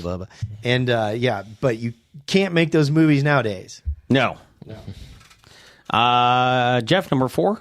Number 4 for me, I hobied this. Mid 80s dance and fashion and taste driving. I got Flashdance. Oh, I was about to go say and Footloose. yes. I hobied those two Both together. started with Kick F. off your shoes. Kick off your shoes and Footloose. Who was that with Kevin Bacon? Was that Penn? Chris Penn. Yeah, Chris Penn, his Chris buddy. Penn played Willard. Yes. What's her name? Sarah Jessica Parker was in it. Yeah. And I forgot the lead woman. Diane Wiest and John Lithgow played the evil people. Oh, it was John Lithgow. I mean, there's a good chance that Diane Lane was in one of those movies. Yes. Right? With her gloves. Anybody have the Outsiders on their list? Was that your number 3? No. Oh. Jesus Christ, there's another genre I completely forgot. All right, anyway. What's your number 3? Well, yeah. A genre about the 50s and the 80s? Oh, the Brat Pack. Oh, well, if you're talking about the Brat Pack, my number 3, I went ahead and hobied. Taps? No, I don't have taps. Taps. Oh, I'm flat out going Breakfast Club and St. Elmo's Fire. I was going to say St. Elmo's Fire's got to be in there. All right, that's my number 2. I basically said any John Hughes movie. Yep. Yeah. However, I had to specifically break it down to like Breakfast Club. Yeah. Yeah. So, But I put- you got me there. Breakfast Club and St. Elmo's Fire. What I loved about those was 3 of the main characters, or the main actors, were the same. It was released in the same year. In the one, they were high school students. In the next, they were college graduates. 6 months later, they are graduating college after detention in high school. So it's almost kind of like Better Off Dead into One Crazy Summer, which are 80s movies. Yeah. Oh, Yes. One Crazy Summer. That's right. Lane Meyer. Once a proud champion I let you Better Off Dead was Down to a mom. honorable mention for me. in I have mawkishness. it as one of mine, too. Number 3? My number 3. All right. I should have gone with the genre of the kids gone amok on their Odyssey. No parents. Weird shit happens. You're like, where's the parent? Yeah, The Goonies. That's my number 3. That was your number Yep, 3, too? I got it You right hate here. the Goonies. I hate that film. Yeah, but so you're that's talking- pure 1980s. Adventures in Babysitting, Yep. Goonies, same Yep. thing. Yeah, kids, all that kind of fun stuff, man. Number 3? I have kind of a horror film, Okay. Night of the Comet. The cheerleader with the Uzi. Yeah, Horror comedy. Yeah, that's Yes. a good one. I like that. Horror comedy. You're right. That says 80s. Yep. That is pure 80s. Number 3 for me was The Goonies. Yeah. Number 2 for me, pure 1980s. My God. Horror. No. Testosterone Men, Top Gun. I wrote that down as a last thought after I already had my top 5. I said Gun. there's nothing that epitomizes U.S. military in the 80s Yep. than 1986 Top Gun. Top Gun. Yep. And topless volleyball. Yes. Yes. Playing with the boys. Number 2? Number 2, I kind of have to talk about something I was just on, Everything I Learned from Movies with Steve and Izzy, and I talked about the television show, but I'll go with the movie Highlander. There could be Only one. There could be only one. You're right. It won the Academy Award for Best Movie Ever. Yeah. And has a Queen soundtrack. Yeah. Not to be confused with Flash Gordon in that Queen soundtrack. Although, Savior of the universe. that's 80s. It is. It is 80s. Oh, man. Although that's an 80s, it's a throwback to the 50s or whatever. Well, Because it it's a was made in the 50s. Flash Gordon, quarterback, New York Jets. Number Or don't forget, if we're talking Queen songs in movies, you can't forget about Iron Eagle. That's right. Oh, Louis Gossett Jr. With One Vision, the That's Queen right. song. Top Gun, Iron Eagle. The poor man's Top Gun. Yeah, pretty much. Number 2 for you. Planes are in. We must make our own. Number 2 for you. My number 2 was the John, and John Hughes. Breakfast Club, any John Hughes, any of them, but 16 Breakfast Club, Candles, Pretty in Pink. yeah, all of them. Some kind of wonderful. Yeah, they're all. Yeah, oh yeah. Planes, Trains, Automobiles. Hey. It's a great film. Love that film. It was, No one said any of these were bad films. It's not pure 1980s, though. it's John Hughes. Yeah, but it's not 80s. Like, It's I know not? it's made in 80s, but Trains and Alone. Automobiles? I don't think it's pure what year 80s. What No, year did- it was made in the 80s, but I don't think it's like a pure 1980s film. It's timeless. It is. I mean, kids today will probably watch that and say, "How do they know they're not going in it? How do they get around with no Waze or Google Maps? Why can't they just use their cell phone? What do you mean I'm going the wrong way? They don't even know where I'm going. You know where I'm going? Thank You're you. going the wrong way."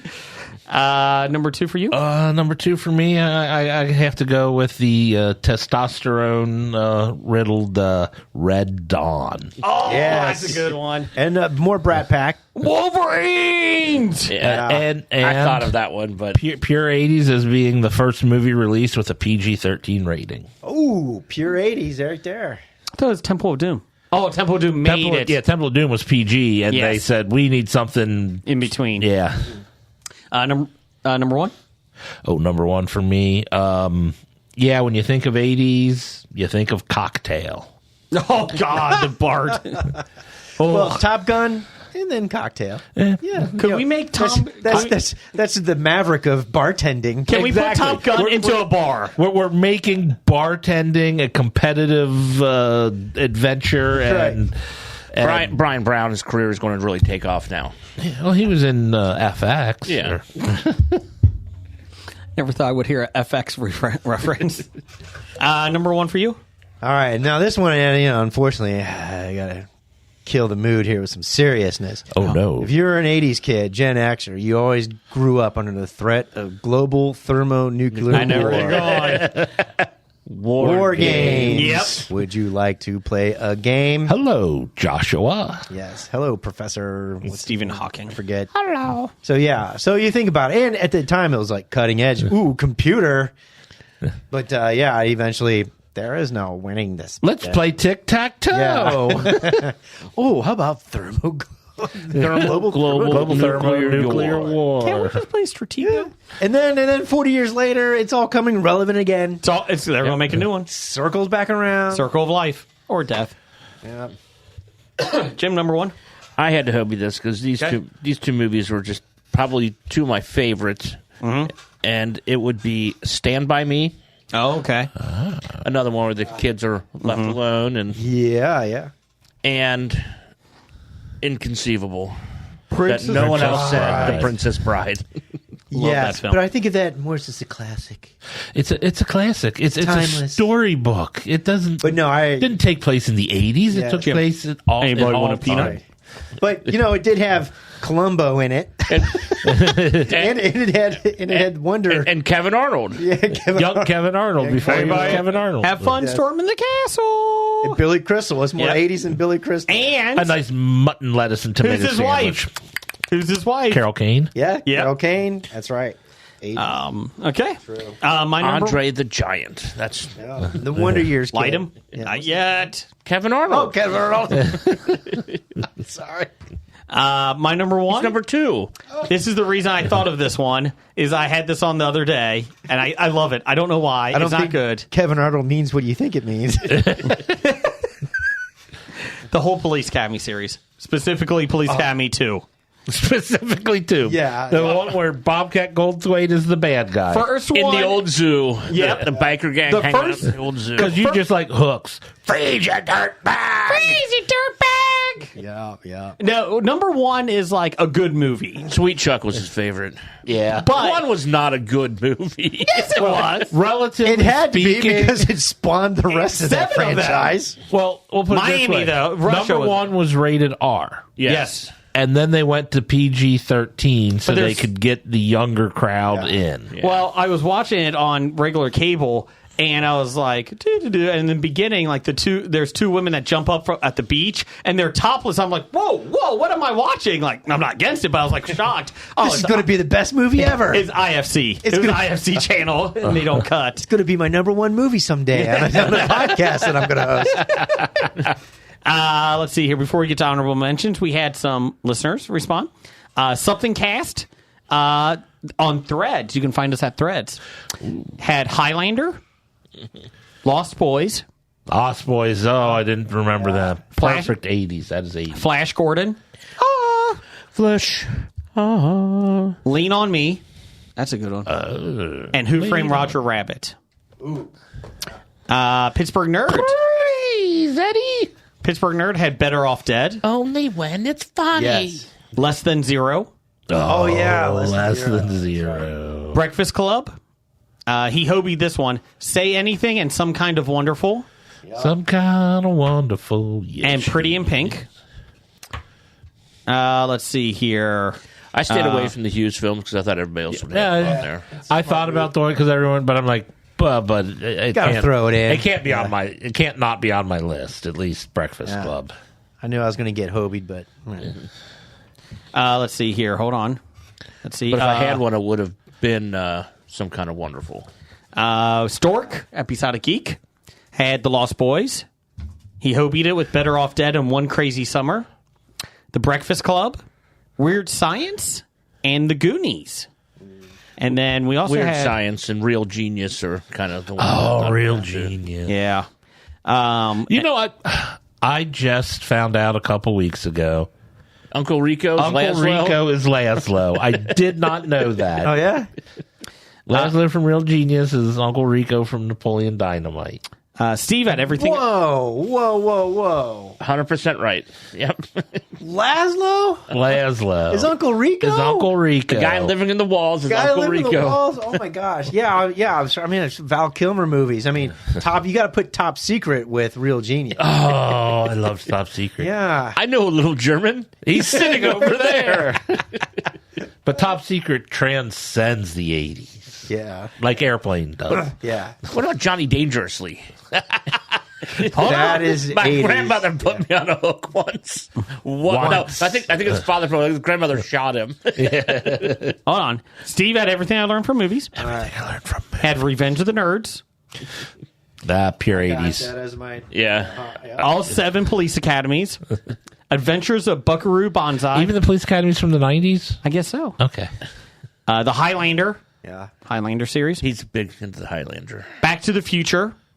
I that's put the in 50s. I put in generic any Michael J. Fox. Oh, yeah. I thought Yeah, Michael J. Fox movie. was it in the 80s. Yeah. Yeah. But his movie was about the 50s, so I Yeah. couldn't Or really... And- about a teen wolf playing basketball. Yeah, that was just you a know. bad movie. All the ski resort based Teen raunchy Wolf comedies. 2. He said all the ski resort based raunchy comedies. Correct. But How the cool, best how cool yeah. came out in the 90s. I know. The best raunchy comedy ski resort movie was from the 90s. I did have one honorable mention. I had Back to School with Rodney Dangerfield. Rodney Dangerfield. I was The gonna triple Lundy. Yes. I was going to put a category in here. Any movie built upon a comedian as the center stage. Oh, yeah. You know, Eddie Murphy. Yep. You know, Beverly Billy Hills Crystal, Cop. all those. You know, any of Trot. those. Yeah. I'm sorry. Oh, that was 90s. The other one I had was the California teen comedies like Valley Girl, Fast Times at Richmond High. Yep. Yeah, I thought of those, but I didn't like those, so I didn't didn't want to either. put them on my list. My honorable mention that hasn't been mentioned The yet. buddy cop movies. Oh. You know, Beverly 48 Hills Cop. Hours. Yeah. Oh, yeah. Or yeah. How about The Golden Child?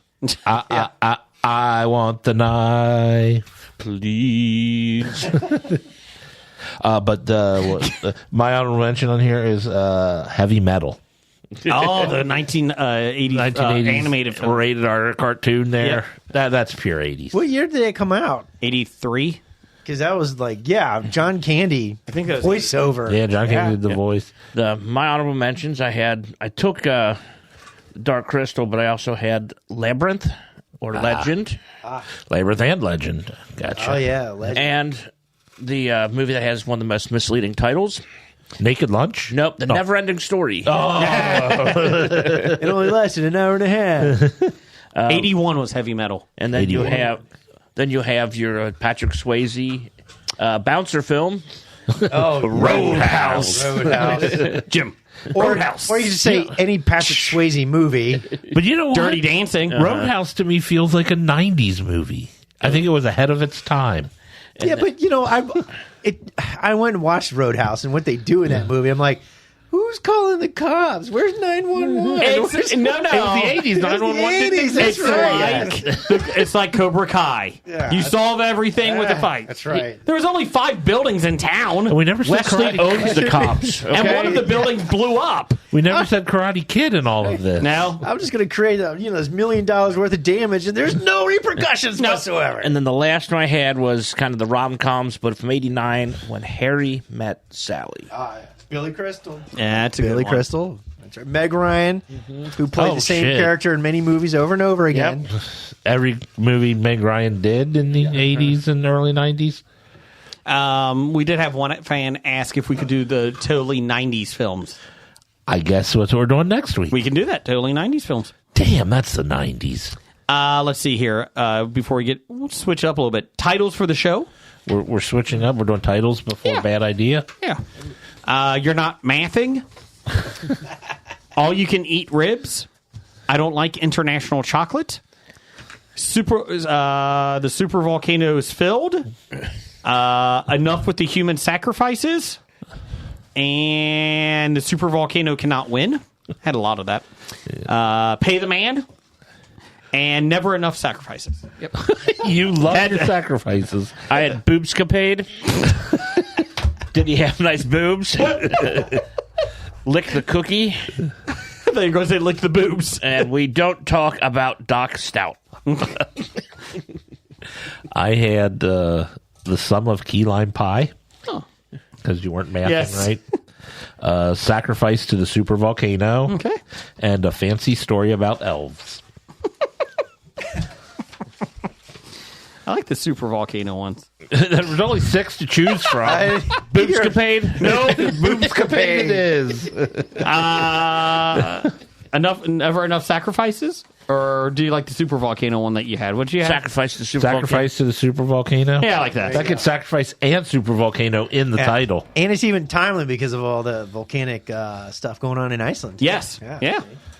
It's not going to Boy, be we got a Iceland. bunch of history people or science people listening to it next week. Oh, yeah. When do you guys talk about the super volcanoes? Halfway through it, don't worry. Put Krakatoa in parentheses. Just kidding. Yeah. That does sound like it would be history related. We're hooking them in. You said sacrifices and super volcanoes? Sacrifice to the super volcano. Okay. Bad idea of the week. Anyone have anything? Being a Tauron. Yeah, that's every week. That's every week. Not paying a customer that had shit thrown at it, blown up on him. Yeah. Bad idea 102. Not fixing your toilet when you're in a public when you're a public place that explodes on people. Not putting a "Do Not Use" sign on the toilet that keeps exploding. Yeah. Yeah, it's like okay, Out of order. Out of order. Just say it's out of order. You're out of order. This whole place is out of order. I think they had a sign that said "shitter's full." I think that's what they said. It probably was. Oh, the Lampoon Christmas Lampoon movies, Yeah? Vacation. Not the European one. That was awful. What? It had Eric Idle as the bicyclist. Bicyclist. And one of the Lively siblings. Blake? Her brother. Oh, okay. Is that Rusty? Yeah, Jason Lively. The second Rusty. I can never keep you guys apart. I can never figure you guys Because out. apparently, like, one of the other siblings was in Karate Kid 3?